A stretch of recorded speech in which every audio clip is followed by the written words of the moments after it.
running in Boston, friend, and looking so right. Hey, baby, Big Mama, Boogeyman, and Bisty, yeah, sure do look good, brother.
I'm not ready to go yet, okay? I'm not ready. You gotta wait. I got shit to do. I'm in the middle of something, all right? Just hold on.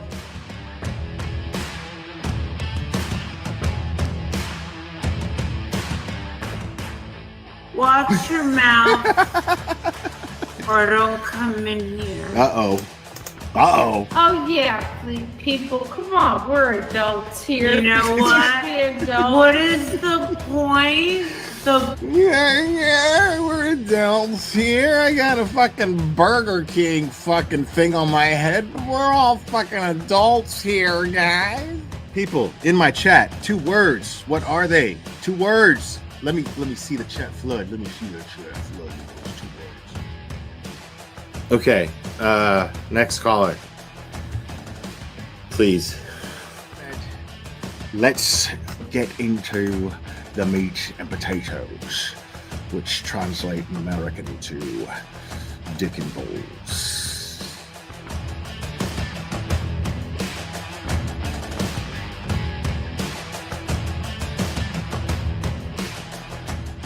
I got flip-flops. These are my flip-flops. Yeah, I really like my flip-flops because I can put them on. Because look, watch me put them on. I can put them on all by myself. Watch me put them on. Look, are you watching? Look, these are my flip-flops. Thanksgiving Day. I remember it clearly. It was Thanksgiving Day. I was inserting myself in somebody else's fucking business as a cash grab, and you know. This channel is harsh reality. Karen Yak se jodió la sucia vida. Amen. This is Jonathan Lee Riches. I have cheeseburgers. I'm gonna put cheese on them. I'm gonna make sure that I have my hamburgers because I'm a big boy now and I can make the hamburgers. My mom lets me use the stove now.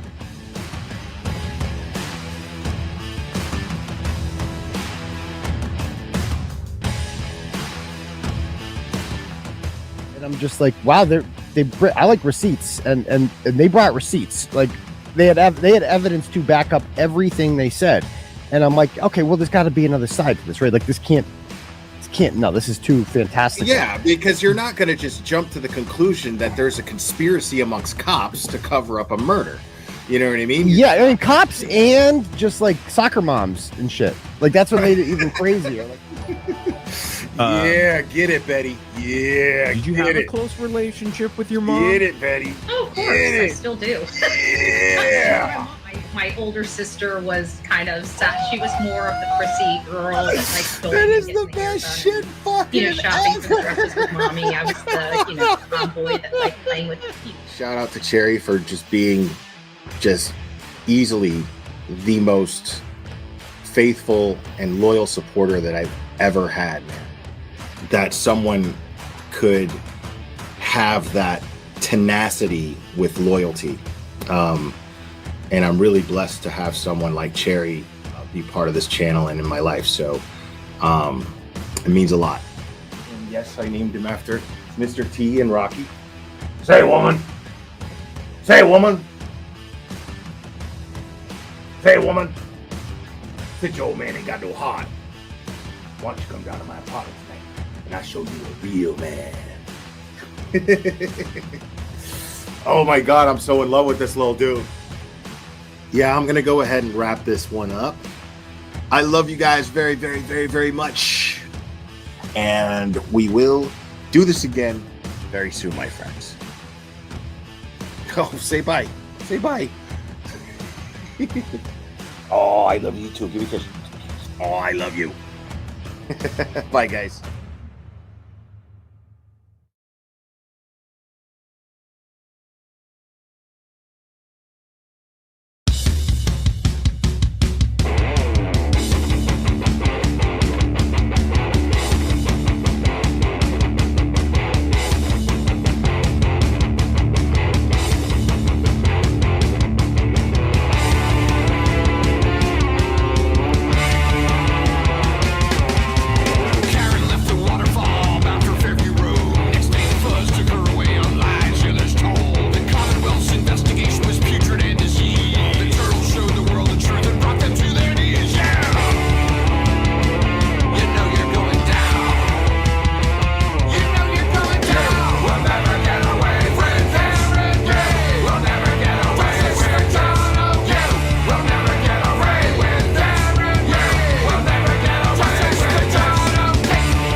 Woo!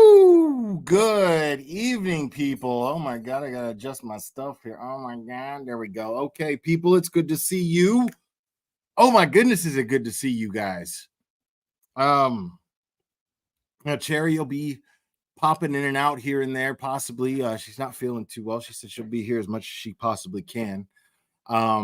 But yeah, so yeah, we got some stuff to go over today, man. Uh Jeez, dude, like it never stops. It like it never fucking stops, dude. Like okay, so what I'm gonna go over, uh we're gonna have some we so Lally all right. We've got Lally's response to basically the accusation, the well-founded accusation that the jurors tried to get a hold of him. Now we're going to get into that in a second. We also have Turtle Boy's most recent documents that have been released and made public. His bill of particulars. And what that is now I haven't looked at this stuff yet, folks. Remember, what I like to do is I like to react to this stuff. So the bill of particulars, as I understand it, basically has Turtle Boys or their so-called, or at least what they believe is their justification for charging him and violating his First Amendment rights. Very, very interesting. So what we're gonna do is we're gonna go over first we're gonna go over the Adam Lally crap real quick. I mean, so let me just try to give a quick explanation as to what's going on there. So for those of you who have been living under a rock, the Karen Reed was on trial for the murder of her Boston police officer boyfriend. The Commonwealth of Massachusetts, the Norfolk County District Attorney's Office specifically, says that she and the Massachusetts State Police say that she backed her Lexus SUV into John O'Keefe and left him to die on the front lawn of 34 Fairview Road in the snow on the early morning hours of January 29th, 2022. Now, the problem with that is she didn't do it because every bit of evidence dictates that she did not do this. The Commonwealth tried a sham of a case by having just every single person that they called as witnesses completely not credible. The so-called experts that they called up, the Celebrite expert that experts that they called up to try to debunk Jennifer McCabe's 227 Google search, 2:27 a.m. Google search of Haas Long to die in cold. I mean, obviously they were just trying to plug their independent businesses, clearly. And the most credible witnesses who were independently hired by the FBI, Yellow Truth Seeker, is a member for 5 months. Awesome. Hi, Will. Well, thank you, Yellow Truth Seeker, member for 5 months. Welcome to the hoity-goity. If you know, you know. So now, oh my God, there's a fly in here, dude. Like a big one. And I'm just hoping that it's like on its last leg of life and she's gonna drop dead. But it's really annoying. Anyway, so now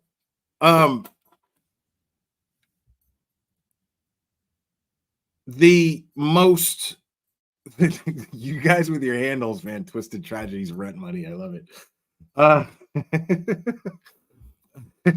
And I got everybody in here, man. Let me give shout outs real quick, man. I saw Nick Rocco in here earlier. Tom CPU's in the house. Microdots, Mazza Media, Paul Cristoforo, man, all Sleuthy Goosey. Man, you guys, it's great to see all you guys in here, man. It's fantastic. AMAC talking smack member for 3 months. Bang, bang, bang, bang. If you ever get into a not a fight and end up slipping on the ice and dragging your knuckles onto the ice, have a bang. Sourhead flavor. Because bang, bang, bang.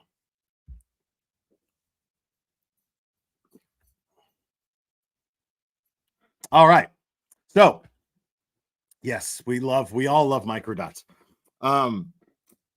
So now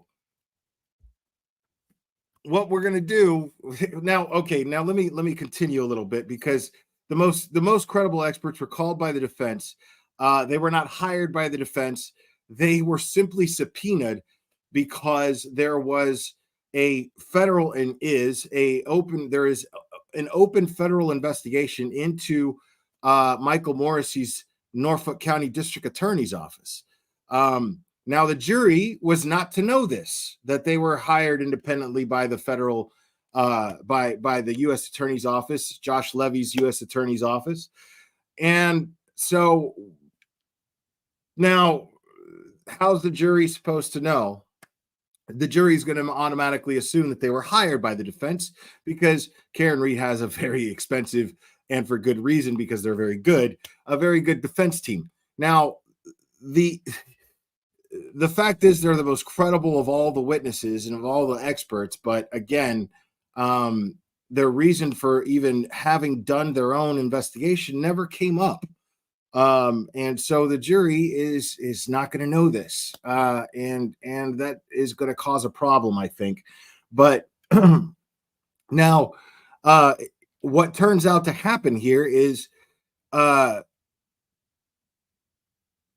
the defense, prosecution, they make their closing arguments, and the jury deliberates. They have a little bit of trouble.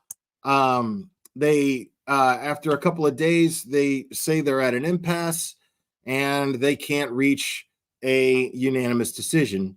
And so the issue of the 3 different charges that Karen Reed is charged with never comes up. But it later on, after they reach this impasse, and the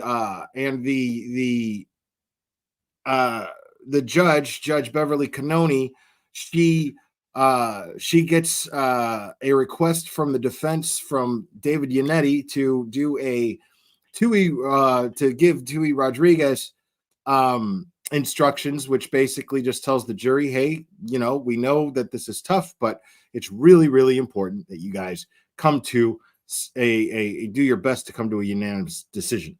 So they did their best to do that, supposedly, whatever. And then they said, we're sorry, due to ideological reasons, blah, blah, blah, blah, blah. We cannot come to a unanimous conclusion here. And without ever giving the jury any instructions as to, okay, well, which charges did you get stuck on? She just calls a mistrial. Very convenient for the prosecution, because then the prosecution gets to try this all over again on each one of these charges. Later on, it turns out that certain members of this jury reached out to members of the defense team, Karen Reed's defense team, and they state that on counts 1 and 3, one of those counts being the second-degree murder charge, that they all voted unanimously not guilty. And they were split on count 2, which was manslaughter. Now, the problem with this is that the prosecution ends up saying something. Now I'm going to come back to this. I had this pulled up here, but let me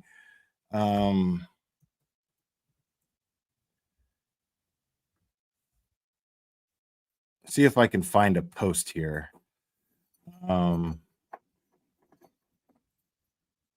Clever, if you could not dig a hole into the floor, that would be fantastic, buddy.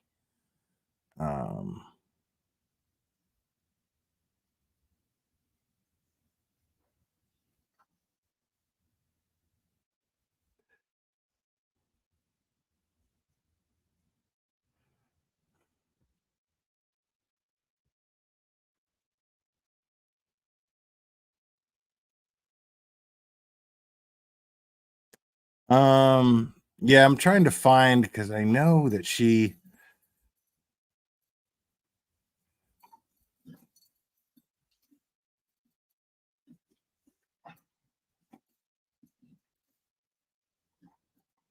Okay. Now this is what when what ends up happening is Karen Reed's defense naturally ends up filing a motion to dismiss based on this information. And so the Commonwealth, of course, files an opposition motion. And in this opposition motion, they state here, and a big shout out to Olivia Lambeau, aka Olivia Nile, for posting this. Here it says it's premised upon hearsay and conjecture. This is the Commonwealth's opposition here. So I'll read this. Now comes the Commonwealth in opposition in the defendant's post-trial motion to dismiss her indictments for second-degree murder and leaving the scene after causing death, as the defendant's motion is premised upon hearsay conjecture and legally inappropriate reliance as to substance of jury deliberations. Further, contrary to the defendant's claims, throughout jury deliberations, the defendant was given a full opportunity to be heard, which is not true. The jury's communications to the court explicitly indicated on impasse on all charges, and they never said all charges. They never specified all charges.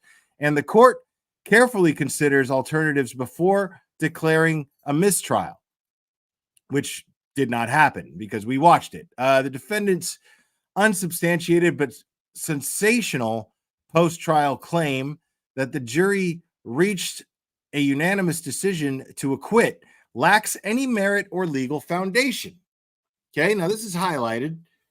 Thank you, Olivia, for that. The defendant's unsubstantiated but sensational post-trial claim that the jury reached a unanimous decision to acquit lacks any merit or legal foundation. Now, they say this, and that's very interesting that they say this.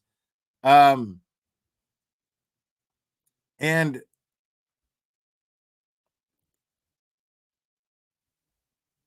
it turns out later that the jury ends up coming forward. They spoke to mainstream media press.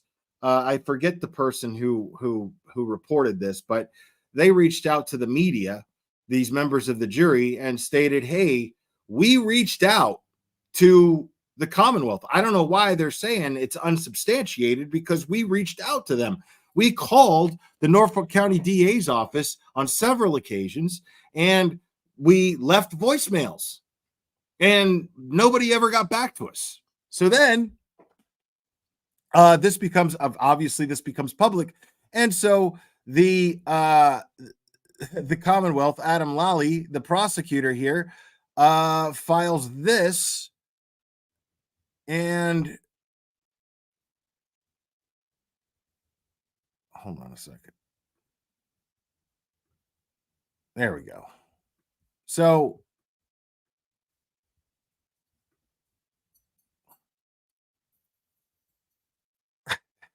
they file this, and they say, let's go ahead and read this. Now comes the Commonwealth. This is a Commonwealth's post-trial notice of disclosure. Okay. Now comes the Commonwealth in the above captioned matter and provides notice regarding the defendant's post-trial claims regarding the jury deliberations on Sunday, July 21st, 2024. Assistant District Attorney Adam Lally received an unsolicited voicemail on his office's phone line. So he acknowledges that they got this voicemail. He acknowledges this. Now, before I continue, because Cherry gets mad at me if I don't do this, there's merch available. There's new merch that has been made. So if you want to check out the new merch, there's new merch. Cherry just dropped the link in the chat. Buy the merch, or fucking don't. Whatever. Anyway, so Adam Lally is acknowledging right here that he absolutely received this voicemail, and he says, "Oh, it's unsolicited." Dude, but if you receive this voicemail, you have to follow up on it, man. we are talking about a woman's life. Okay? We're talking about a woman's life, and we are talking about justice for the life taken of a Boston police officer.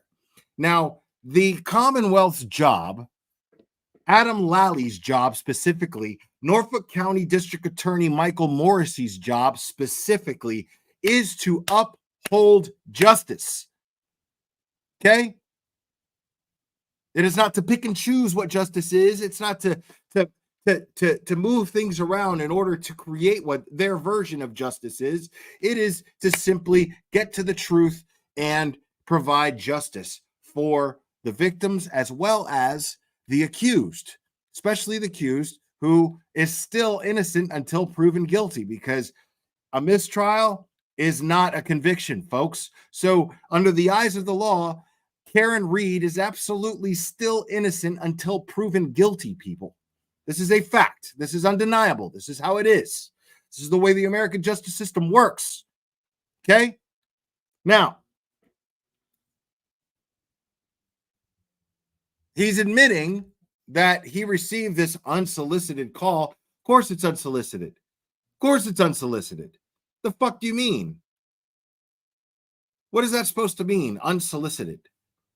What is that? I don't like. So as opposed to solicited, as opposed to you, what? I guess it's not valid unless you put out an ad saying, "Hey, call me jurors and let me know what's up as far as what happened in the deliberation room, guys." Can you guys do that? What as opposed to solicited, I guess, right?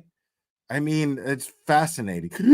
I think we got a super chat. Super chat. I think we got a super chat. Super chat. Super chat. Super chat.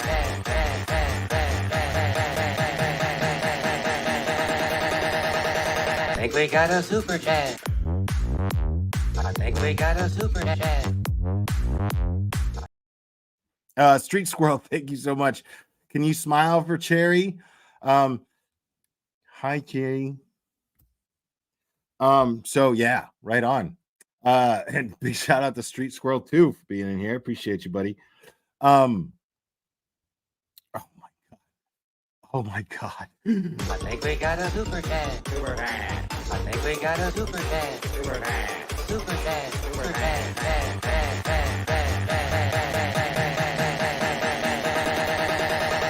I think we got a super chat. I think we got a super chat. Chloe Albert's revenge, yes. He's trying to imply the defense solicited the jurors. Thank you for the spoiler, Chloe Albert's revenge.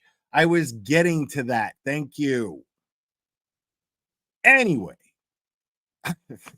No, I appreciate it. But yes, I do agree with that. Yes. Because there's no other reason why that would make any sense as to why he would post unsolicited. Yeah, of course, dude. So are you implying that the defense did this? That the defense was like, yo, hey, jurors, give me a call. I mean, what do you like Alan Jackson sitting there rocking out the Drake? He used to call me on my cell phone. That's not happening, dude. Like, they just got they got the same call you did. They got the same call you did.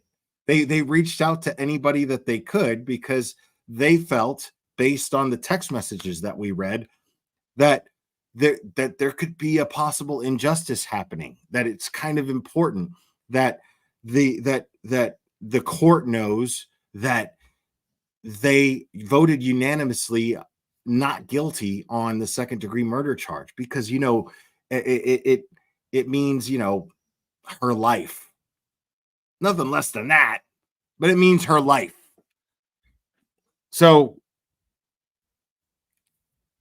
God, this is. Hold on, dude. I'm getting there, bro. And Chloe Alberts Revenge, thank you. Oh, sorry, I guessed actually. No, we all did. And you calm down over there. Cherry, shh. Oh, man, I'm so much trouble. Oh my god, I'm gonna get in so much trouble for that. So people, I mean, yeah, unsolicited. Okay, unsolicited. Awesome that you got an unsolicited call.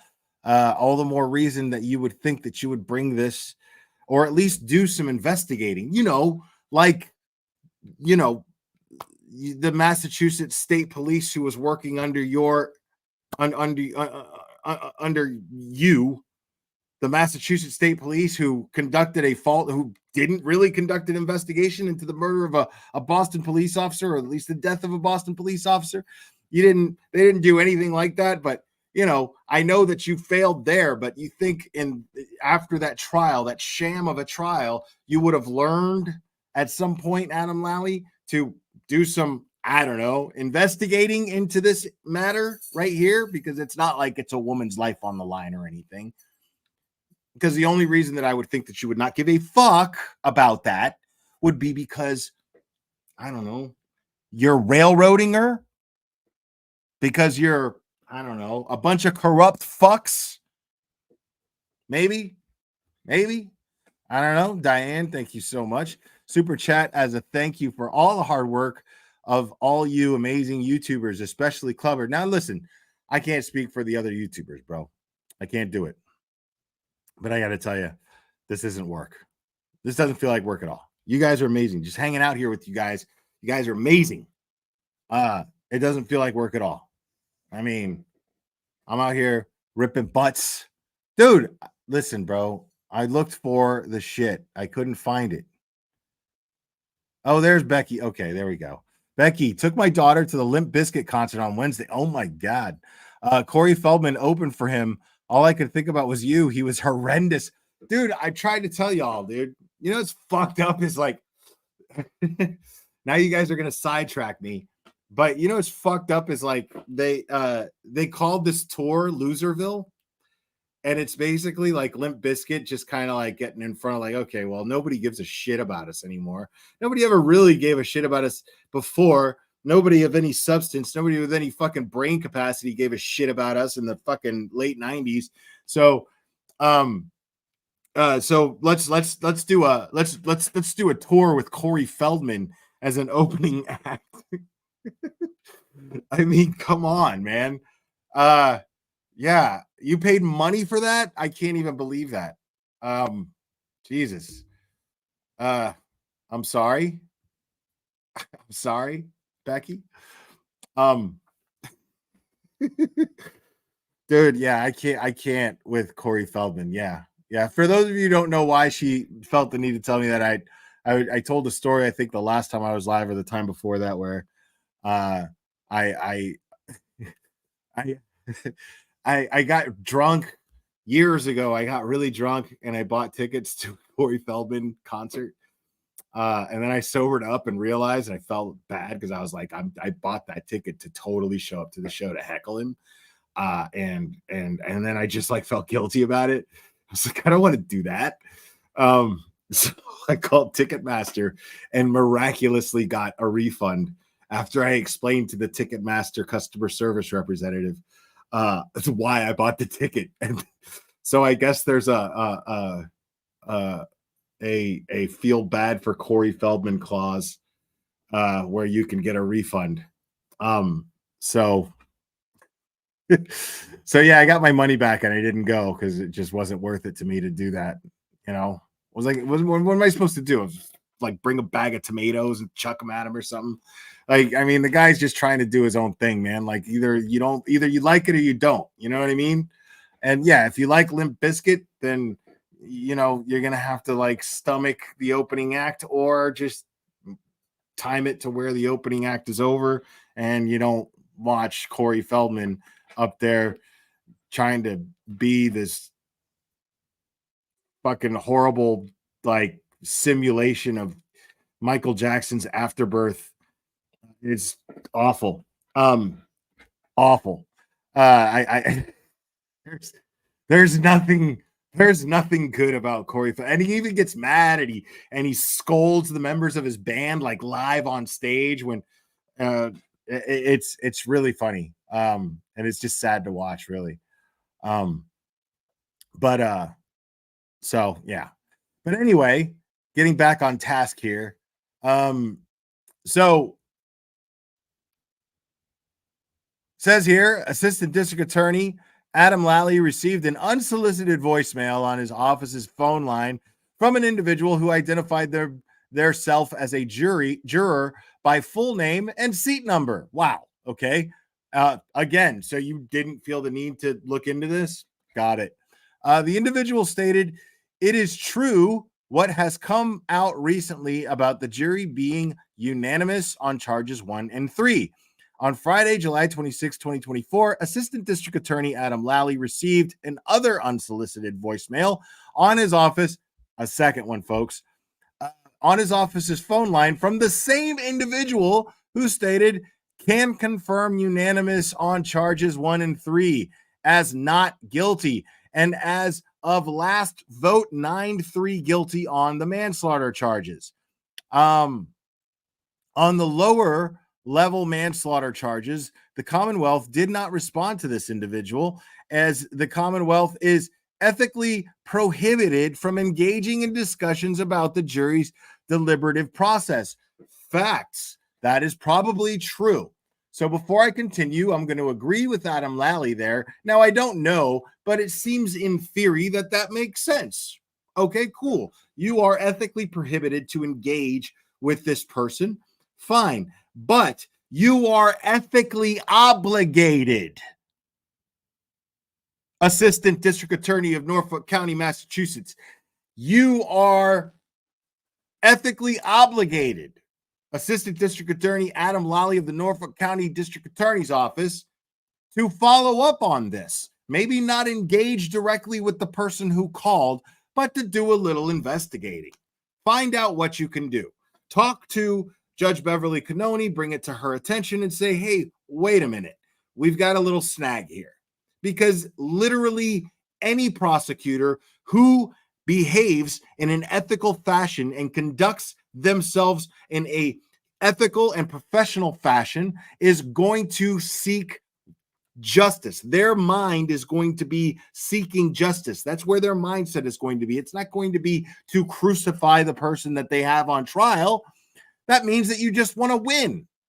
That doesn't mean that you're looking for justice. It means that you just want to win. So again, proving the defense correct in the original file for dismissal, the original motion for dismissal and disqualification of Michael Morrissey and the Norfolk County DA's office.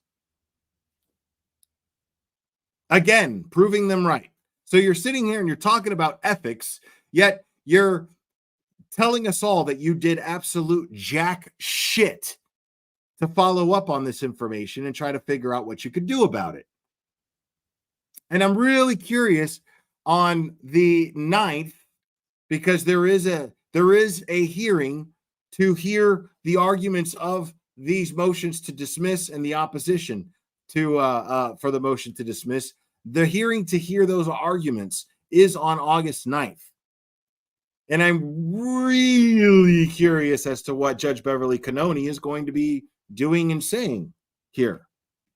I'm really curious. Let's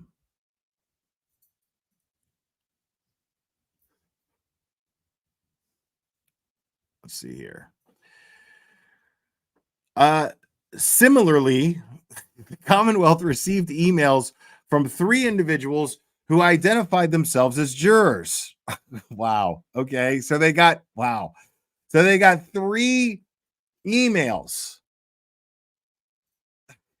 These on top of the 2 voicemails, they got 3 emails. So 5 separate occasions the Commonwealth was reached out to. They were contacted to be made aware of this particular snag here. These individuals indicated they wish to speak anonymously. And on July 16th, 2024, the Commonwealth responded to the emails by stating that the Commonwealth would welcome the opportunity to discuss the evidence or the Commonwealth's case. However, we are ethically prohibited from inquiring as to the substance of your jury deliberations. That would include your individual or the jury's collective thought process, the content of your deliberations, or the reasons of your decisions. It was further explained that the Commonwealth could not promise confidentiality and that the substance of any communications may necessitate disclosure. What? How? Somebody explain that shit to me, because now they're trying to use the excuse that there's a gag order on their identities, and rightfully so. I absolutely support their anonymity, the motion to keep the jurors anonymous. I absolutely support Judge Beverly Cannoni's decision to do that. Now, maybe for different reasons, but I absolutely support it. Now, what I'm wondering here is how in the fuck, looking into this, they're saying that they have to dox them. No, they don't. I mean, you can redact, you can absolutely you could put them on record and you can redact their names. You can absolutely do that up until there's no more gag order and the gag order is lifted. You could still maintain their anonymity. If they were minors, you could do this, right? That's what you do with minors. So why not jurors? Well, it's real easy. Just, okay, redact the fucking names. Get them on record and redact their names. It's very simple. This is the weakest fucking excuse I've ever heard in my life. So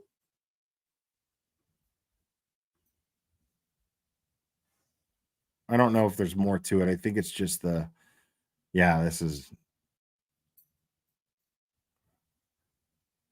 it's just this right here. Dude, hello. There we go.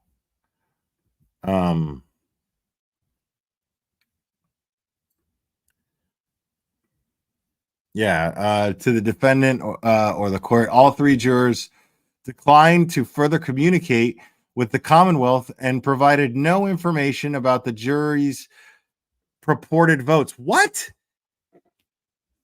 Okay. So let me get this straight. So basically what you're saying here is you told the jury, yeah, sure, we'll talk to you, but we can't guarantee your anonymity. So if you want to still talk to us, then cool. And then the jurors were like, you know what? Nah, fuck that. Thanks, but no thanks. If you're going to dox us, then we're good. Of course, that's what they're going to do. So basically, he threatened them without threatening them. He basically said, we're going to dox you. We're probably going to dox you if you come forward and talk about this. I mean, that's what it's coming off like, right? We're going to dox you.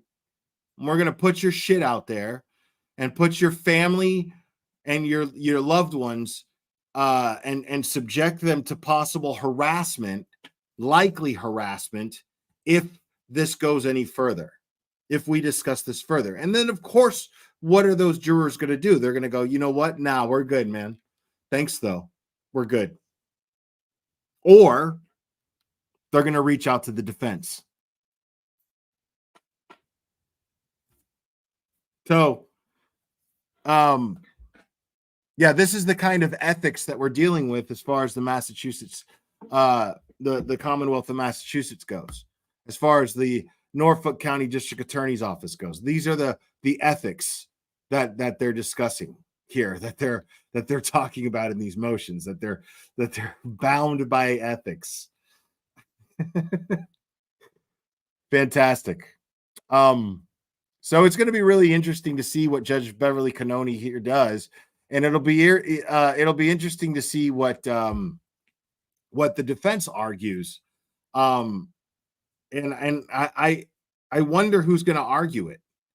I'm guessing that it's probably going to be. Oh, it's not going to be David United. It's going to be the new guy. I forget this gentleman's name. Weinberg, I think. Is it something like that? I don't know. I forget the new guy's name. And yeah, we're gonna get into some of that too.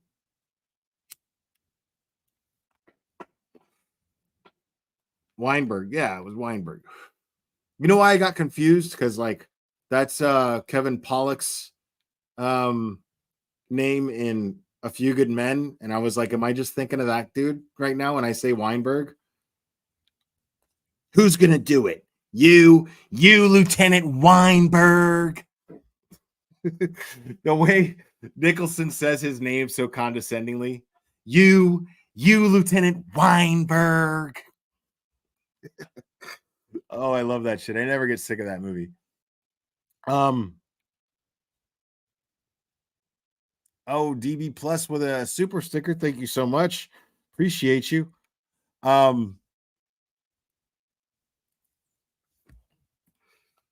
All right. So yeah. So that's that. I mean, now we just gotta wait till the 9th. But I wonder, I mean, is the defense I feel like if the defense was gonna file something in response to that, they would have done it already. But I don't think that they have any intention of doing that. I think they're just going to argue it on the 9th when that court date comes, and that's going to be interesting. And again, folks, I imagine that there's going to be. I would expect those of you pink shirt people, but to put it accurately, Karen Reed supporters.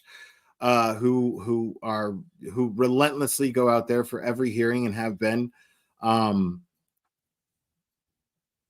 There's going to be a larger presence of those blue shirts, and I highly implore you to just behave classier than they. I know it's easier said than done, but they're going to do everything that they can to antagonize you and make you look like you're the aggressors. Please do not fall for it. I would encourage you, I would implore you to simply just continue your protests that you've been engaging in just very peacefully. Yes, and Paul Cristoforo is, as you know, Paul Cristoforo, who's very, very instrumental, to say the least, in these coordinated protests and standouts. He is signing off on my request, which is to please do not engage. And Street Squirrel as well. Thank you so much for that. Now we're going to get into the Turtleboy stuff. Let me pull up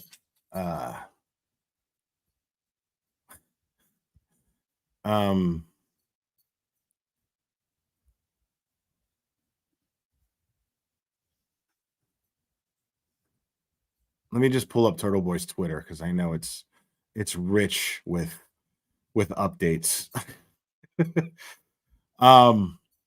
So this is unexpected. This just popped up. So this is a new video, and I have not seen this, but this is a new video featuring old Colin Albert, old Colin, Bloody Knuckles, Bang Bang Albert.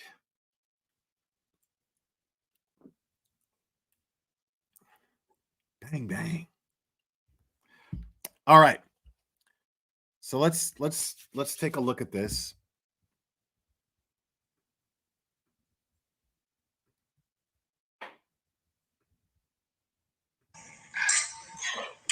Let me get it to the beginning here. and let's destroy them all. Cheers. Dude, Jesus, the noise, dude. Listen, I have really good headphones on right now. That is the most obnoxious sound in the world. Fuck you and your fucking mom, dude. Yep. Fuck you. Facts. Cheers. Assholes. And let's destroy them all. Cheers.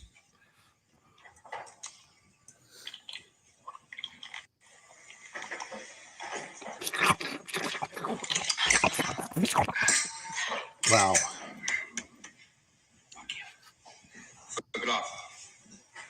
Fuck you and your fucking mom, dude. Yep. Fuck you. Facts. Yeah, these real classy folks there. Let's Real destroy them all. classy folks there. Yeah, what are they drinking exactly? God, the sound is awful. Jesus, okay. Yeah, that's the first. And so Turtleboy posts, Colin Albert is proving what a victim he is by posting another video on Snapchat where he proudly says, "Let's fucking destroy them all," before pounding a drink with some chick whose life goal is to be impregnated by a McAlbert. Oh my God. Fascinating.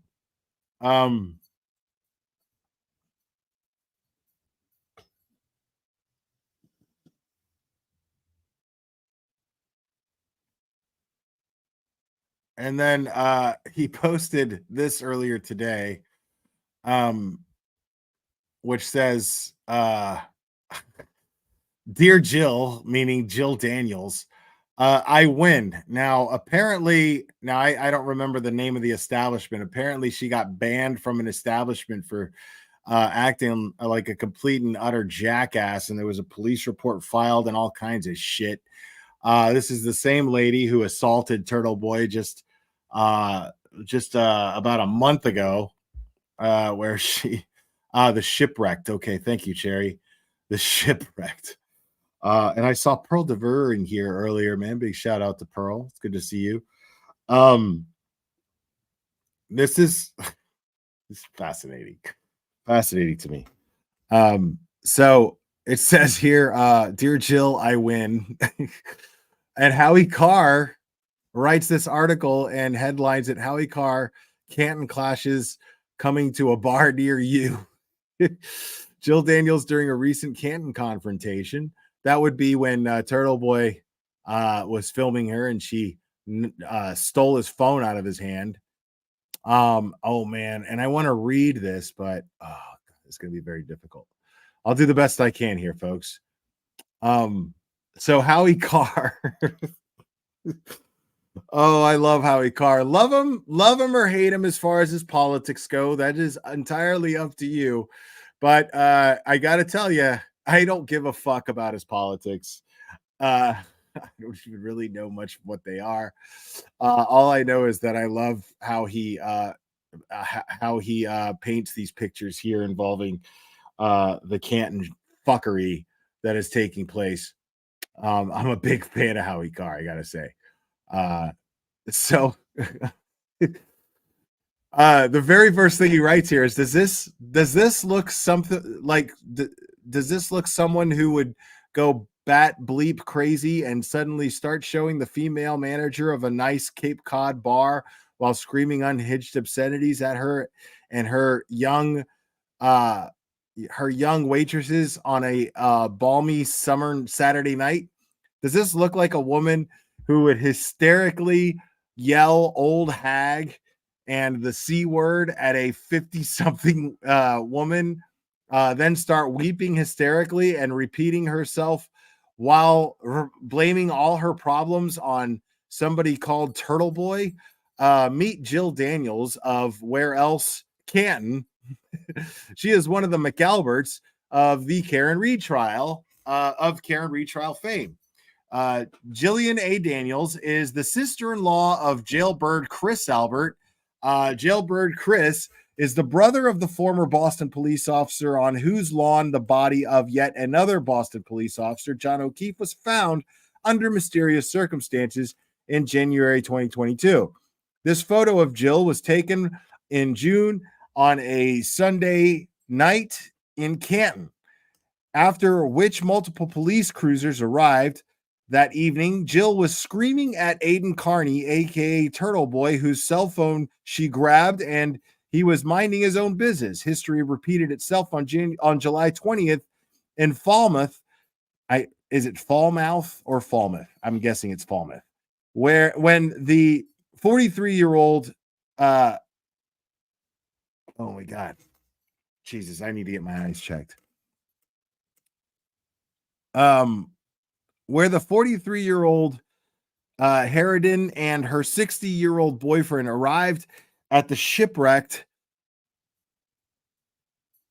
bar restaurant in Falmouth. Her insane rant in Canton had been recorded and seen by nearly everyone in Massachusetts, so it shouldn't have been a surprise that the 43-year-old Daniels and her 60-year-old boyfriend Nick Marathas would be recognized when they strolled into Shipwrecked after a visit to Martha's Vineyard. Wasn't there a cop on Martha's Vineyard a few years back named Jason Marathas who got a little jammed up? Oh, never mind. All that follows is from Falmouth Police Department's incident report. No arrests, no property damage, but it still took them 11 days to come up with the narrative. It was worth the wait. As it turns out, let us begin with the it was worth the wait as it turns out. Let us begin with the detective Ronald Carpenter's interview with Nick Marathas as to how the affray began. An unknown male immediately screams out in a provocative manner, "Jill Daniels is in the house." What? An unknown male immediately screams out in a provocative manner, "Jill Daniels is in the house." The unknown male and members of his party also called Daniels white trash, to which Marathas responded in true Canton fashion, What's your fucking problem?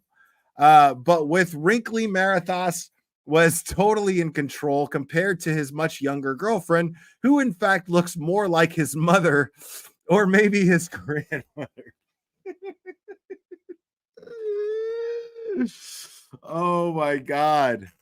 Or maybe his grandmother. The names of the victims are all redacted in the report, but the next account seems to come from the restaurant's manager. She had been trying to shoo the white trash out of her nice restaurant when Jill Daniels gave her the Canton salute. She was shouting and being animated by pumping her fist and pacing. She could not seem to get control of herself. I heard her say something like, "I bet you're for Karen Reed," to me. She then shoved me with both hands on my back from behind. A sucker punch. How Canton is it? Nick got between the victim and his shrew, but by then Jill had gone full Canton on the poor woman. We made it outside. She stood on the ramp screaming at me, saying things like old hag and cunt. Some co-workers were there to support, and she screamed similar things to them. Nick, by the way, is described by the help at the shipwreck as a regular. Of course he is. He's from Canton. He and all the rest of the McAlberts are regulars at every bar everywhere.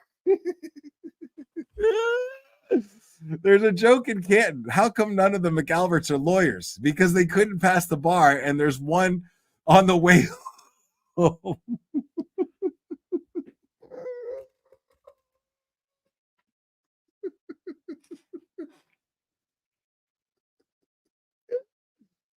Oh, I fucking hate you, Howie. Oh my God, I fucking hate you. You're fucking fantastic.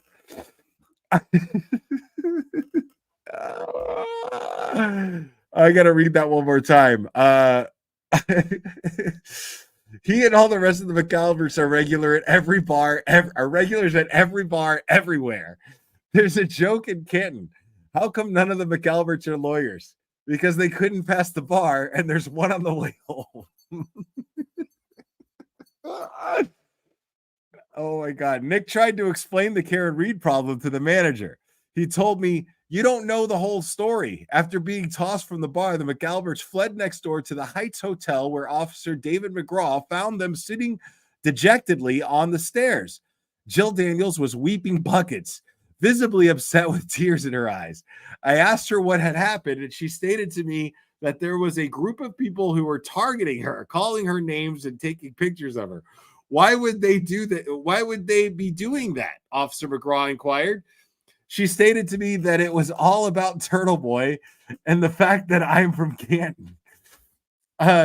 Daniels then stated to me that they were targeting her because of the Karen Reed trial. Daniels repeated herself several times and continually broke down in tears. It would take a heart of stone not to laugh. What goes around comes around. While Daniels was continually repeating herself, Marathas was sitting next to her and telling her to stop. You know what really fries Jill's nose, as Mummy's Menino would say? The fact that if they were back in Canton or anywhere in Norfolk County for that matter, the McAlberts would just call their own crooked cops and have those damn civilians arrested. How dare they? How'd they like to be charged with second-degree murder? And even when the jury found him not guilty, they'd still be retired. Double jeopardy? We don't have no stinking Fifth Amendment prohibitions against double jeopardy in Norfolk County. There's an old line from Rudyard Kipling that seems appropriate here. Oh, wait, hold on. Tim Blanche, thank you so much. Caught this at the corner of my eye here. Hey, Will, we love you. And Clubber, miss hanging out with you during the Karen Reed trial. Hope you were doing well. This is Tim and Susie from Sarasota. Let the super chat song begin. Oh my God. I think we got a super chat. Super chat. I think we got a super chat. Super chat. Super chat. Super chat.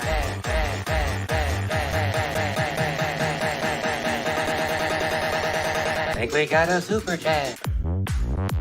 I think we got a super chat. I think we got a super chat. Thank you, Tim Blanche. Appreciate you, buddy. Yeah.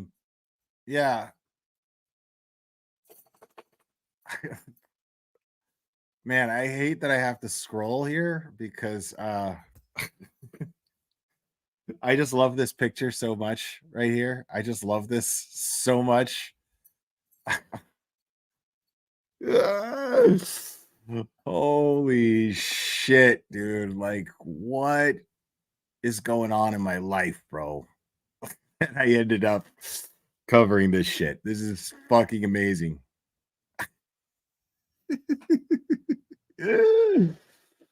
Okay.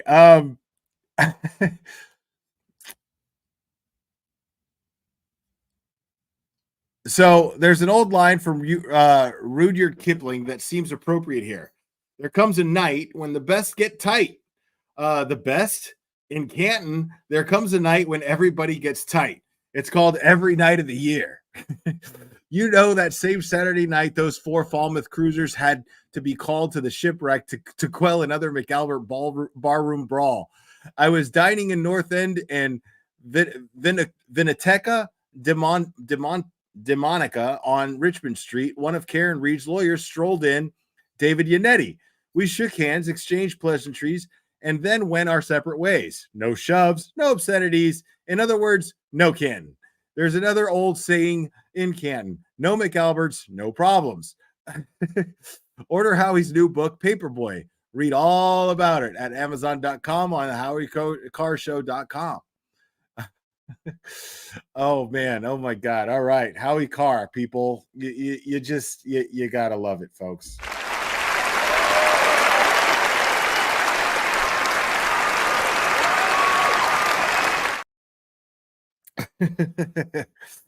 Oh my goodness, dude. That's fantastic. So now I've got Yeah, I can't believe that she's only 43 years old. I mean, what, dude? Like, the only thing that I can think of, um, I mean, uh, I gotta ask Chevy Chase. I gotta ask Chevy Chase what he thinks of the reasons behind Jill Daniels not looking 43. Chevy, what do you think, buddy? Yes! I like it. I thought so. All right, so um let me pull up um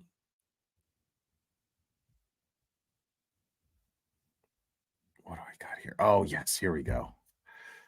So now we've got a bill of particulars here that's been filed. And it's in regards to Aiden Carney, aka Turtleboy, who's a friend of the channel. We all know him very much and love very much. We have his bill of particulars here, who which I guess is the Commonwealth's attempt to justify absolutely and totally raping his First Amendment rights. Turtleboy even did 2 months in jail for violating his bail when he was clearly set up. And ironically, well, I don't think coincidentally at all, the very officers who railroaded him are now under internal affairs investigation. Anyway, yeah, got to be a coincidence, right? It's got to be coincidence. So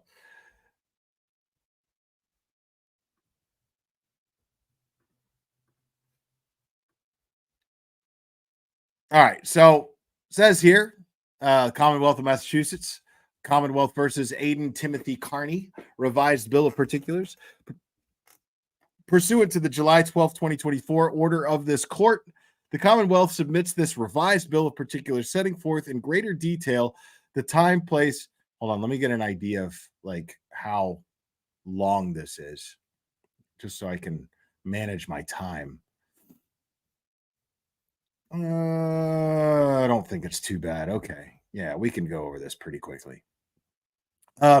Maybe, depending on how much I rant. But pursuant to July 12th, 2024 order of this court, Callain J., the Commonwealth submits this revised bill of particulars, setting forth in greater detail the time, place, manner, and means of the defendant's conduct. 1, intimidation of witness indictments. On or about July 22nd, 2023, the defendant. Oh, wait, real quick. Little Irish girl, thank you so much. Journalism is not a crime. Free Turtleboy. I absolutely agree. Thank you, Little Irish girl. I appreciate you.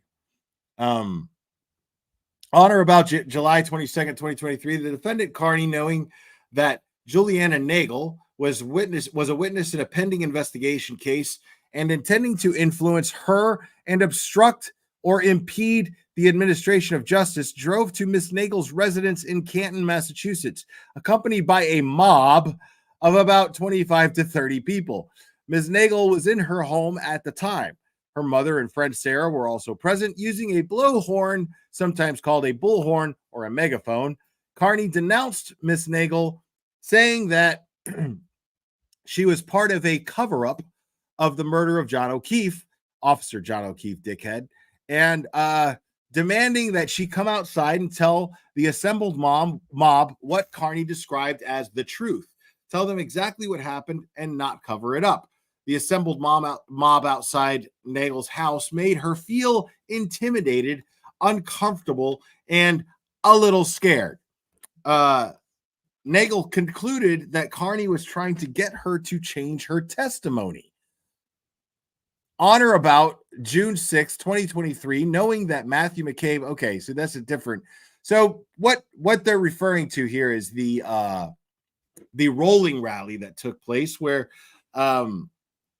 Turtleboy had put together basically a mobile protest to go in front of some of these witnesses' homes and protest that they're gonna lie. So God, I was just there, Cherry. What do you want?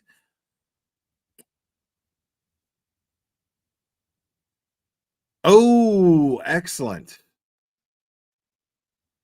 Oh, okay, folks. So before I continue this, sorry guys. Thank you for sending me that. And yes, Paul Christopher, thank you. David Unetti has responded. I have that. I'm going to go over it right now. Thank you so much, Cherry, and thank you, Paul, so much. Fall mouth, got it. Thank you, Tom.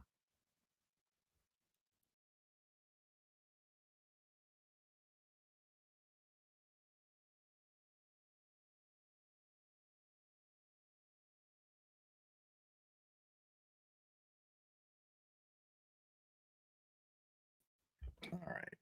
Now, give me 1 second here, folks. This goes back to what we were talking about earlier. We were going over the remember when I said that I would imagine that there would have been a response from the defense by now in regards to this bullshit that the Commonwealth filed in regards to the jurors reaching out to them and informing them of the unanimous not guilty verdicts that took place on counts 1 and 3 during jury deliberations that Judge Beverly Cannoni just completely decided to absolutely dismiss. And so she declared a mistrial. Now, David Unetti posted this in response just now. Well, Ted Daniels posted this, excuse me. And so it says here, new statement from Karen Reed's attorney, David Unetti, the cerebral assassin. The Norfolk County District Attorney's Office, in its new filing, finally admits that they have received the same information that the defense has received from sitting jurors.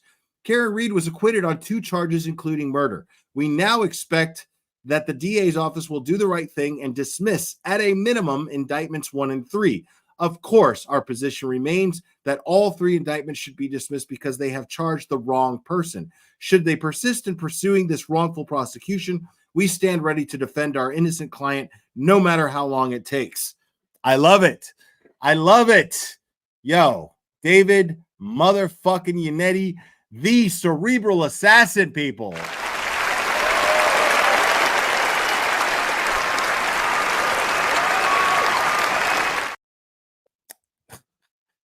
Oh my goodness. And Chloe Albert's Revenge, thank you. Rolling Rally sounds like a parade to me. She's ungrateful. Oh man, thank God. People are just so great. I love it. So yeah, so I mean, there you go. Basically David Unetti is saying they acknowledged that they got the same fucking information that the defense got. They just didn't do anything with it. But what I saw was they basically threatened the jurors. If you want us to go forward with it, we can't guarantee your anonymity. So if you guys don't mind being doxxed all over the fucking place, well then, sure. And then, of course, the jurors declined to speak to them anymore. And then they went and spoke to the defense. So the ethical thing to do here is to dismiss charges 1 and 3. David Unetti is calling Adam Lally out on this, Michael Morrissey and his office out on this, and they are not. And we'll see what they do, but I don't expect them to do this, and I don't expect Judge Beverly Cannoni to dismiss these charges because she would have to admit that she did something wrong. Because it was Judge Beverly Cannoni's responsibility to make sure that the charges were that each charge is evaluated, that it was up to her to say, okay, well, there are 3 charges. Were you guys at a deadlock on all 3 charges? And if you were not, which charges specifically were you at a deadlock on? Since there were 3 different charges. She did not do this. So we have a problem. So obviously the ethical thing to do here, and I love when attorneys validate my shit, because I would say, yeah, the ethical thing for them to do here is to do the right thing, to dismiss these charges. That's it. At least investigate, at least look into it. But they didn't. So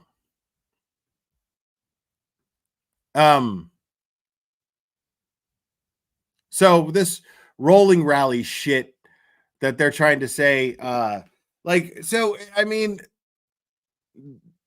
Turtleboy did not know. First of all, Turtleboy had no way of knowing what Julie Nagel's testimony was going to be.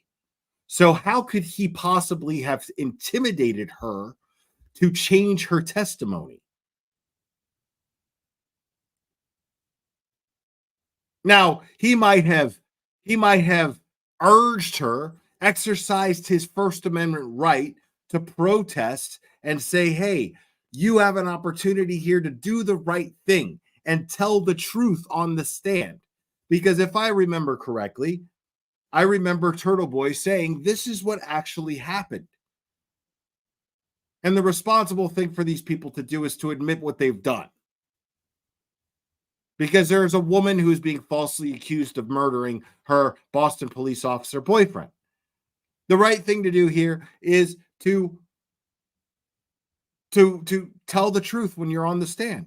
We know Julie Nagel fucking lied while she was on the stand, because I don't care who you are. I personally saw the lawn, thanks to Tom CPU and Scott McGinnis, while I was visiting in Canton and in Dedham. I personally saw the front lawn at 34 Fairview Road. And I'm telling you that there is absolutely no way in blue perfect fucking hell that anybody who walked out of that house would not have seen John O'Keefe's body laying out there in that front lawn. The lawn is too small. He's a 6'2" man, over 200 pounds, and wearing dark clothing in the snow. There is no way, especially if the street was illuminated, especially if the front of the house was illuminated. There is no way that nobody saw this man's body when they were leaving this party laying out on the lawn if he was out there. If Karen Reed had hit Officer John O'Keefe with her SUV, then somebody would have seen him laying out there in the lawn, but nobody did. And the only reason that makes any sense as to why nobody saw him laying out there in that lawn is because he was inside the house, where they claim he never entered. So I don't think that you can intimidate someone into telling the truth. I don't think you can do that. I don't think you can intimidate someone into telling the truth.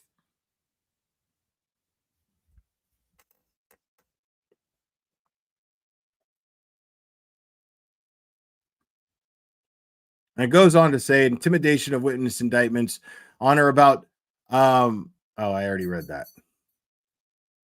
On or about June 6th, 2023, knowing that Matthew McCabe and his wife Jennifer McCabe were witnesses in a pending investigation and intending to influence them and obstruct or impede the administration of justice, defendant Carney traveled to Billerica to a sporting event where the McCabe's children were participating, accompanied by a video cameraman in his employ.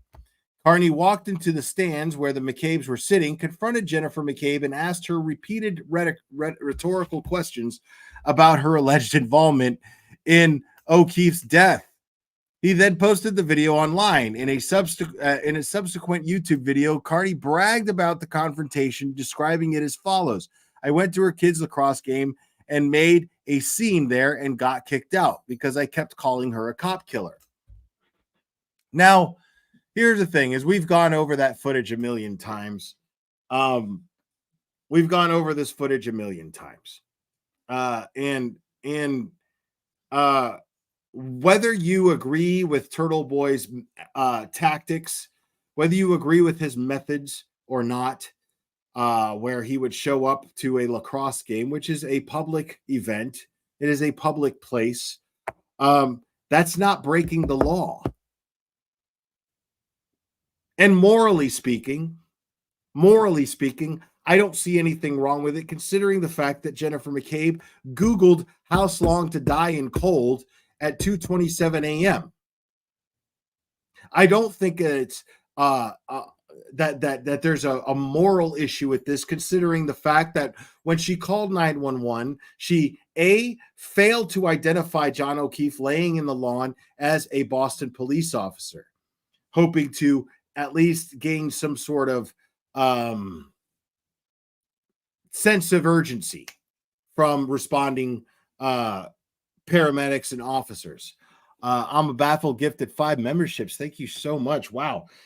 Jason Smith, Mike West, Rashonda Edja, Yikes 1980, and Mind Your Business. All thank you so much. And congrats to all you guys. Right on. Thank you. I'm a baffled. I appreciate you. Billerica. Okay, whatever. Man, dude, I don't know what the fuck it is with Massachusetts, but you guys have the weirdest sounding goddamn fucking cities and towns. I don't think I've ever pronounced one of them right in the first place. Like, I don't think I ever have the first time I've tried to pronounce them. It's really, really frustrating. It's not that frustrating. I mean, I don't really give a shit. I'm just hoping for the day that I actually get one right. So I don't think that it's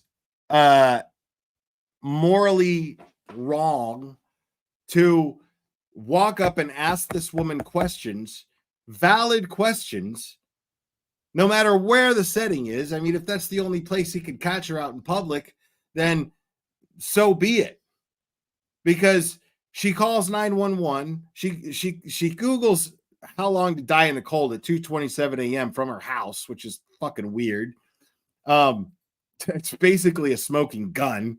And then she then calls 911 eventually when she shows up to 34 Fairview with Karen Reed and with Carrie Roberts, and she calls 911. She fails to identify Officer John O'Keefe as a Boston police officer.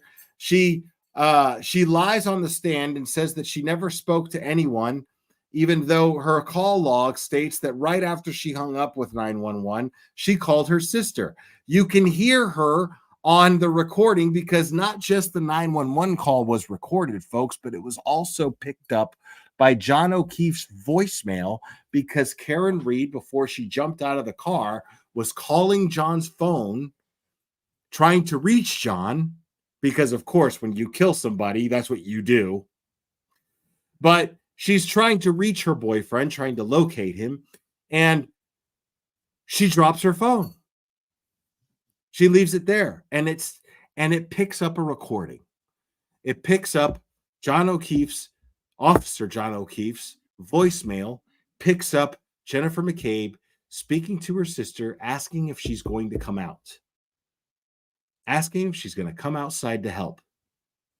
Yet in open court, she lies on the stand and says that she never spoke to her sister, even though the call log states that she spoke to her sister, even though you hear a recording of her asking someone, "Are you coming outside?" after she already hung up the phone with 911. But, this kind of evidence and this kind of data, it just doesn't matter, right? So what's wrong with confronting this person and asking them when we're privy to this information? What's wrong with asking this person, "Yo, we know that you know more. What's wrong with being a thorough journalist and saying, we know that you know more?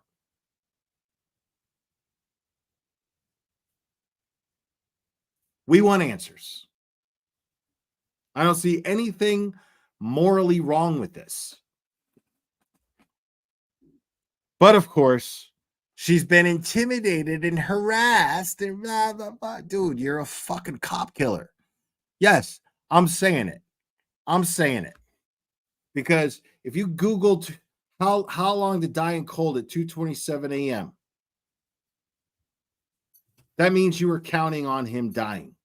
You were counting on him laying out in that lawn and dying, and he is a Boston police officer. And if you not only did nothing to help him, but you actually did some level of research to find out how long it's going to take him to die, well, guess what? In my book, that makes you a fucking cop killer. And you should be locked the fuck up. So,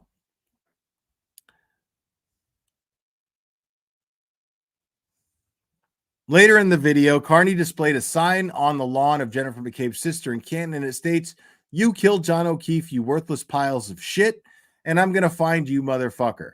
I'm going to find you. Just know that. You want to fucking dance? We can fucking dance. I don't know who you were before this. I thought you were Jen's lesbian sister or some shit. I don't know shit about you. Now we all know about your son, Tommy. Tommy's the lacrosse coach, I believe, in Canton High School, right? Yeah, whoa. We could talk about Tommy too. We could pay Tommy a visit too. We're going to go after, you're going to get the whole fucking deal now. All of it. Allie McCabe, hold on a second.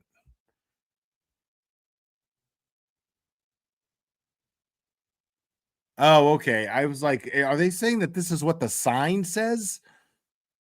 But this is just what Turtleboy is saying on the video. Sorry, and I'm reading it wrong because, of course, Turtleboy is this menacing figure who is intimidating witnesses. So let me read this in the menacing and ominous manner in which Turtleboy clearly intimidated these poor folks, these poor innocent folks. Here we go. You killed John O'Keefe, you worthless piles of shit. And I'm gonna find you, motherfucker. I'm gonna find you. Just know that. You wanna fucking dance? We can fucking dance. I don't know who you were before this. I thought you were Jen's lesbian sister or some shit. I didn't know shit about you. Now, we know all about your son, Tommy. Tommy's the lacrosse coach, I believe, at Canton High School, right? Yeah. Whoa. We could talk about Tommy. We could talk about Tommy, too. We could pay Tommy a visit, too. We're going to go after. You're going to get the whole fucking deal now. All of it. Allie McCabe, she can get it, too. They can all get it. We have left the second generation out of all this for a bit, but that's over. Except for Brian Albert Jr. because he looks functionally retarded. But besides him, the rest of them, they're all gonna get it. They're all gonna get it.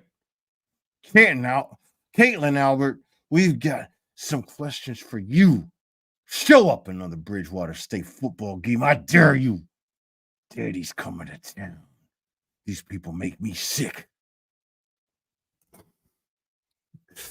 As a result of Carney's campaign of harassment and intimidation, as described above, Jennifer McCabe was upset, embarrassed, and angry, and concerned for the welfare of her juvenile children, including a 15-year-old daughter who was being recognized and photographed in public. The Commonwealth states that each of the above described incidents, whether taken individually or considered as group, constitute intimidation of a witness with respect to both Matthew and Jennifer McCabe. Now, guys, I want to be clear. Now, I'm not doing it now, but I did 5 fucking live streams, folks. I did 5 live streams where I went over each one of Turtle Boy's charges, and every little bullshit that they tried to use to justify it in the original charging documents. And I I went over each one, and they even gave video titles and timestamps. They don't provide those here, but they provided videos, titles, and timestamps, and I went over them. And clearly, these things are misquoted. They are taken out of context. Just a whole bunch of bullshit. I do not. I would not use. There are terms that I've heard people use to describe Turtle Boy that might even be considered fair, but intimidating is not one of them. I do not find Turtle Boy to be intimidating in any way, shape, or form. I find him to be loud. I find him to be direct. I find him to be not very concerned with how his words make people feel. I share this same quality in a person. I have this same quality. I really don't give a fuck how my words make you feel. So these are not, but I don't consider myself to be intimidating in any way, shape, or form. I don't consider Turtle Boy to be intimidating. Or at least I don't consider any of his actions as of stated here to be intimidating in any way, shape, or form at all. So it goes on here to say on diverse dates beginning on or about April 18th, 2023, the defendant Carney, knowing that Chris Albert was a witness in pending investigation, and intending to influence him and obstruct to impede the administration of justice, traveled to Canton on several occasions. On one such occasion, he went to D&E Pizza, 618 Washington Street, Canton, which is owned by Chris Albert, and confronted Albert. Subsequently, on a video posted on YouTube, he exhorted his followers to confront Albert and order food from D&E Pizza with the intention of not paying for it, but harassing Albert. Subsequently, Albert suffered a substantial increase in telephone orders not picked up or paid for. Again, is that shitty? Yeah. Do I think that Chris Albert deserved it? Yeah. Because fuck Chris Albert. He's also a murdering piece of shit. And I also I don't find here's the basically the main point here is that it's not illegal. It is not illegal. Okay, you cannot file charges on someone for doing this. In July 2023, Carney posted on his website a blog entry concerning Chris Albert. It contained a video of one of Carney's followers confronting Chris Albert outside of a Canton restaurant. In his post, Carney wrote, "Let's keep this up. I was so proud to see Turtle Riders Unafraid confronting evil like this in the flesh. The fact that he's still going to places like the Waterfall, the Canton restaurant, is because he feels comfortable doing so." Oh,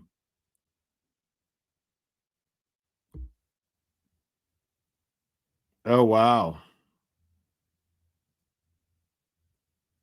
But murderers and those who cover for them do not deserve to live a comfortable life while Karen Reed suffers and fights for justice for John O'Keefe. Yeah. In a weekly video post, episode 598, Breaking Karen Reed's Defense Files motions to recuse, Carney crowed, "This guy, Chris Albert, has his head on a swivel looking for turtle riders. I got bad news for you, Chris. They are literally everywhere. You guys should stop going out in public. It's only going to get worse from here. I know where y'all were today. You guys were at some sort of little league thing in Agawam. Albert's McCabe's, all you people were there. Just know that life is normal is over." Discussing the video of Chris Albert being confronted outside the restaurant, Carney gloated, "We are getting to them.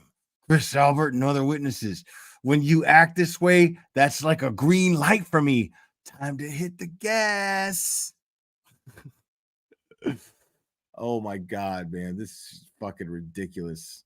Always kills me, bro. Kills me every single fucking time. I think we got a super dad. Super dad. I think we got a super dad. Super dad. Super dad. Super dad. Dad, dad, dad, dad, dad.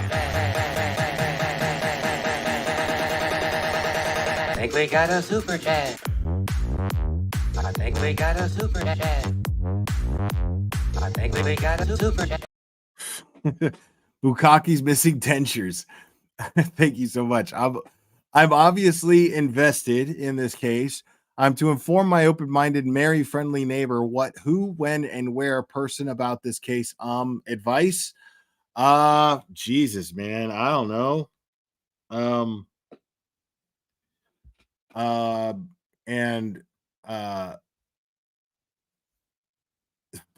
Okay. Sorry, I had a few White Claws. Wow. Nice. Thank you so much. Any advice on what? On how to inform your neighbor about this case? Well, first off, I suggest doing it sober. Because I mean, I have a hard time explaining it sober myself, much less if I were to even attempt. Like I have not drank talking about this case once. Not once, except for, actually, that's not true. Except for when I was at the Boston airport, waiting for my flight to come back.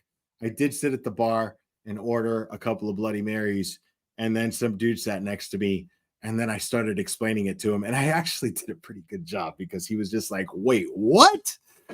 And yeah, and I was like, "Oh, but that's not all, bro."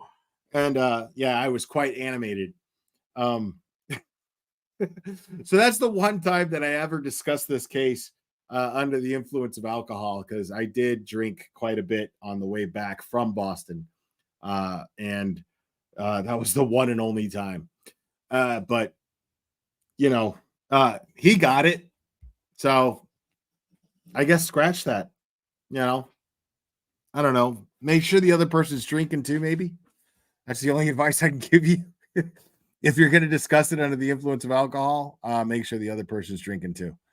That's the only advice I can give you. Now, it goes on to say,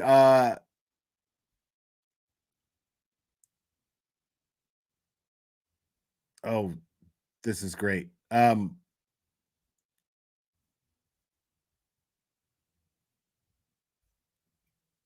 You leave your house, we're going to have your picture taken. So you need to get used to the new normal, your new normal. Writers are going to take pictures of you and they're going to send it to me. We need to accelerate it. I mean, so what? That's not illegal either. That's not illegal. It's not illegal to take pictures of people who are adults and subject to and that they're subjects in an ongoing case. And they're shady fucks. It's not illegal at all. It's called being a journalist.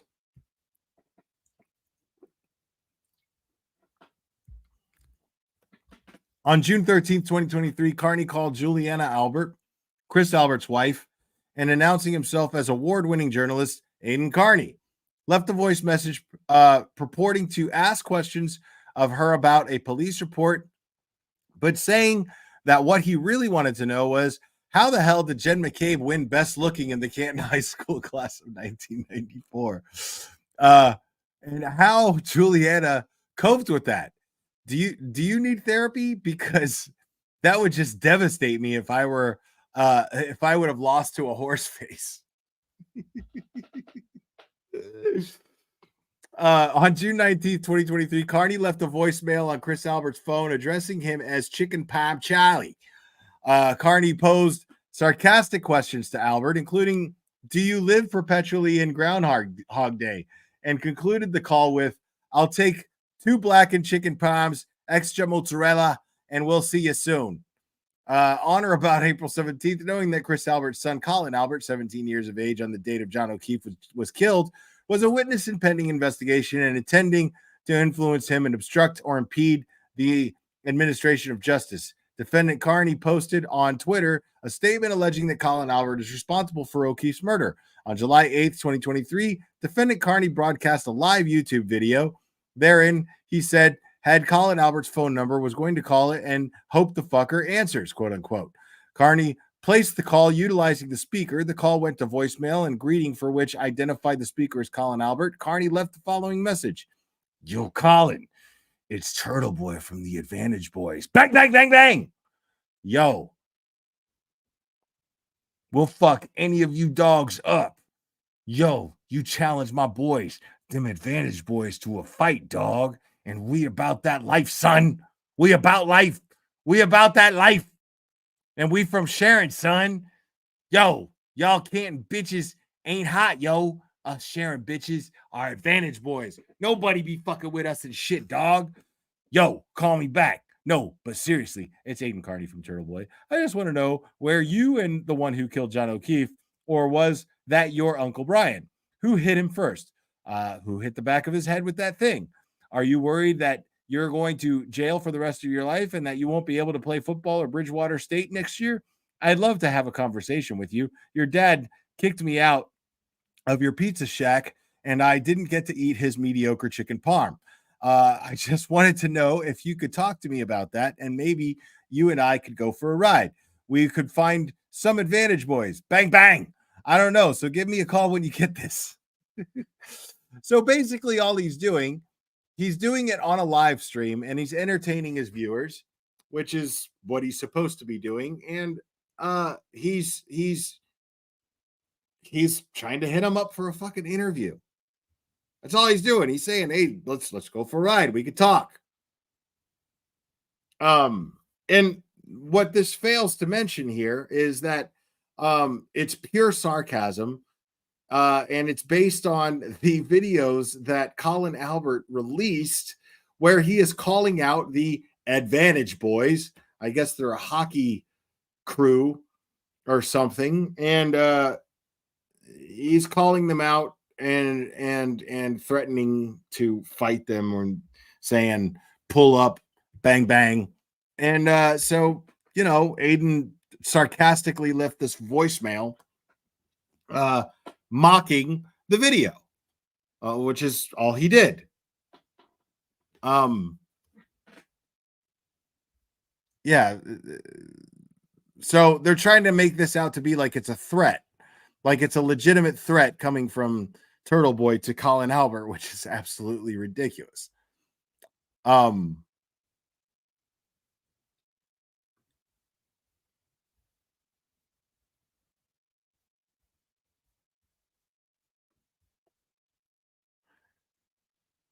Since broadcast of Carney's remarks and Colin's personal information, Colin has been the target of harassment, intimidation, and social media, which he reasonably infers was caused by Carney. Colin believes that Carney's conduct has made him sad, scared, and paranoid, fearful of physical harm from strangers. Relative to Carney's intent, on September 24th, 2023, Carney broadcast a live YouTube video describing an interaction he had with Jillian Daniels. Oh my God. We all know all about Jill Daniels now, don't we? Colin's aunt, in which, after speculating that Miss Daniels had a crush on him, he candidly admitted, I'm trying to put her like godson / nephew in jail and, you know, kind of like destroy their life. Yeah, that's, you know, what you want to do when someone's a cop killer and you happen to know that they're framing an innocent woman for it. Yes, you would want to throw them in jail, which would subsequently ruin their life. On or about June 13th, 2023, knowing that Michael Proctor and his wife Elizabeth Proctor were witnesses in a pending investigation and intending to influence them and obstruct or impede the administration of justice, defendant Carney broadcast a live YouTube video, in the process of which he called the work cell phone of Trooper Proctor and left a voicemail asking tendentious questions. Sorry, I don't know that word. Why did you lie about what time you towed Karen Reed's car, which he did lie. That came out in court. He concluded. Now remember, this is back in 2023. He concluded by saying, "Now that I have your number and everybody's watching, also has you phone number," which Carney then recited. "I'd like to know, in the 12 hours following the broadcast, Proctor received on his work phone, which he was required to keep on, a dozen or more texts, phone calls, and voicemails about his alleged involvement in that conspiracy and demanding his termination. A result one may reasonably infer that Carney intended." Of course he did, because later, what happened, folks? Michael Proctor was under internal affairs investigation. His conduct in the way that he handled the investigation, the way that he spoke of Karen Reed violating her civil rights in a very unprofessional text thread where he called her a cunt. He made comments about her physical ailments that she struggles with. These are all, I mean, basically what this does is it basically indicates that Turtleboy was right. That, I mean, Michael Proctor is now suspended without pay.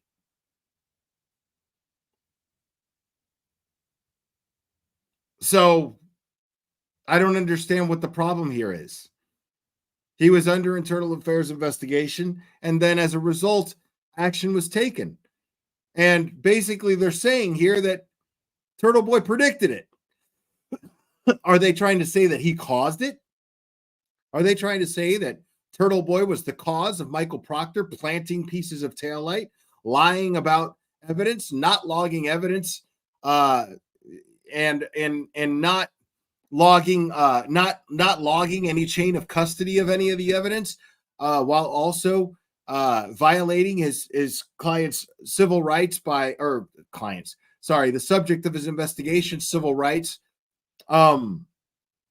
by speaking of her unprofessionally, specifically looking for into her phone for nude pictures, bragging about this to his friends and colleagues. I mean, all that happened here was Turtleboy's actions here were vindicated. So I don't understand what the hang up here is. And I guarantee you that Bradel is going to bring this up. And I got to tell you, I'm not going to go over all of this, folks, because I mean, there's a lot to go over. And I think I'm probably going to go live again later tonight about a different matter, a completely different case that I covered when it first happened. And it's a tough one. And what I'm going to do is open the phone lines to see if anybody has any thoughts on it. But as far as this goes right here, I'm going to be very interested to see, because this is going to go to trial. I mean, unless Bradel's motion that he plans on filing, which is a failure to prosecute motion. Now they're sharing, and it's based on the fact that they haven't been sharing discovery, but this is part of the discovery. So it seems like slowly but surely they are finally sharing this discovery with the defense. But this looks like it's going to go to trial, and Turtleboy now has not only Timothy Bradel on his defense team, but now has Mark Betterow on his defense team, which I find very refreshing. And I'm very, very fascinated to find out exactly how this dynamic is going to work out between Tim Bradel and Mark Betterow. I'm really, really interested in this, because we know that Mark Betterow has very, very loud opinions on the Karen Reed case, but I have not heard him talk much about Turtleboy's case, which I find very, very interesting. So I wonder how long they've been in talks of this, but I love that he hasn't really spoken publicly about it, because now that he's going to be representing Turtleboy in court, it's probably best that he has not discussed Turtleboy's case much publicly. I realize that a lot of people can't talk about the Chad Doerman case, but I'm going to talk about it because I covered it before. And it's, nobody said that this stuff was supposed to be fun. It can be, but yeah. But yeah, I am looking forward to seeing what Timothy Bradle and Mark Betterow can do pre-trial and then during trial. I'm really excited about it. So yeah.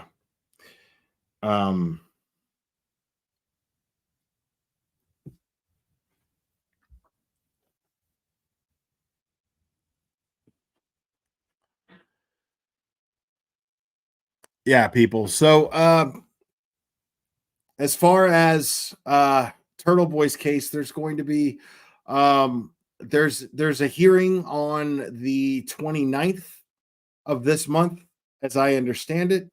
But I think that's in regards to his protective order against Krusty Panties Kate Peter. So I look forward to that as well. And apparently there's quite a few hearings coming up as far as the Sandra Birchmore case goes, and we're going to be going over those hearings as well. Every time there's going to be a Sandra Birchmore hearing, I will be streaming it as long as it's available to stream. And the next one is on Tuesday. Thank you, Cherry. So the next one's on Tuesday, and it is irresponsible and naive, to say the least, if you do not believe that there is corruption when you look at both the similarities in the Sandra Birchmore case and the death into the Boston police officer John O'Keefe. And this Tuesday will be William Farwell. Thank you so much. That's going to be very interesting. So yeah. But guys, I really appreciate all you guys. I am going to go ahead and wrap this up. You guys are absolutely fantastic. I missed you guys. I know I haven't been live very often. And some of you guys are holding it against me, and I do apologize to you guys, but I do love you guys no less than I did months ago. I love you guys just as much, and there's a lot to go over, and there's a lot to cover, and we're going to continue to do so. And I'm not going anywhere, folks. People, you guys are fantastic. Thank you guys. Make sure to please hit the like. It really helps out the channel. Make sure to subscribe if you're not subscribed already. That way you get notifications when I'm going to go live. And Mike McGrath, good to see you, buddy. Yeah, and thank you guys so much for all of your support. I appreciate you guys so much. I have no words, honestly, to express my gratitude to you guys for supporting the channel the way that you have been. And it means the world to me. So guys, you are absolutely fantastic. I love you guys very much. And we will do this again very soon, my friends.